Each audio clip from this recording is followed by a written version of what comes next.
জানার জন্য কোন গ্রন্থগুলি আপনি সাজেস্ট করবেন? যে সিরাত জানার জন্য আলহামদুলিল্লাহ সফিউর রহমান মুবারকপুরি রহমতুল্লাহ যে আল রাহিকুল মাখতুম এই গ্রন্থটি আমি সাজেস্ট করি। এইটা পড়লে আপনি আলহামদুলিল্লাহ যথেষ্ট হবে।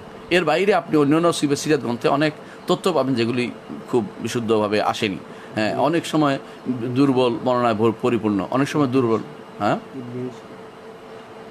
আর যদি বাংলায় বেশ কিছু বই অনুবাদ হয়েছে, ইবনে হিশামের বই, সিরাত ইবনে হিশাম অনুবাদ হয়েছে, সেটা যদি আপনি পড়েন, সেটা পড়তে পারেন, সেখানেও অনেক তথ্য দেওয়া আছে। সেখানে সব তথ্যকে আপনি শুদ্ধ আমরা বলি না, কারণ ইবনে হিশামের এখানে কিছু দুর্বল বর্ণনা রয়েছে। তবে বিশুদ্ধ বর্ণনার জন্য আমরা আলহামদুলিল্লাহ যদি পড়েন আর রাহিকুল মাখতুম, সেটা বিশুদ্ধ অনুবাদটা হওয়া উচিত।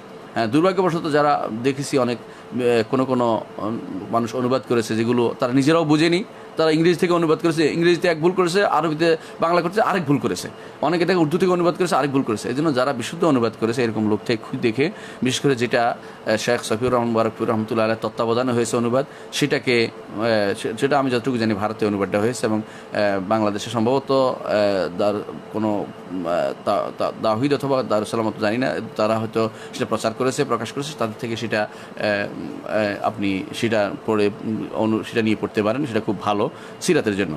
সাহাবাদের জীবনীর জন্য, সাহাবা কেরামের জীবনীর জন্য খুব ভালো বাংলা অনুবাদ আসলে রচিত হয়নি। আমরা কোনো একটি গ্রন্থই বলতে পারছি না।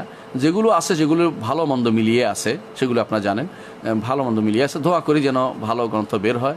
বিশেষ করে সিয়ার আলামুন নুবালা যদি আরবি পড়েন, সিয়ার আলামুন নুবালা ইমাম জাহাবির, এবং আলহামদুলিল্লাহ ইনশাআল্লাহ লকডাউনের পরে আপনি দেখতে পাবেন তার একটা সংক্ষিপ্ত সংকলন ইনশাআল্লাহ বের হচ্ছে সাহাবাদের জীবনে নিয়ে। সেটা ইনশাআল্লাহ আপনাদের হাতে পৌঁছে যাবে, এবং সেটা কমপ্লিট হয়ে গেছে, আলহামদুলিল্লাহ এটা বের হয়ে যাবে। এটা যদি কোনো এসে যায় ইনশাআল্লাহ আপনারা সেটা থেকে নিতে পারবেন, এবং কোনো রকমের সমস্যা ছাড়া সেটা প্রসারের কাজে লাগাতে পারবেন, সঠিক বিশ্বাসটি গ্রহণ করতে পারবেন।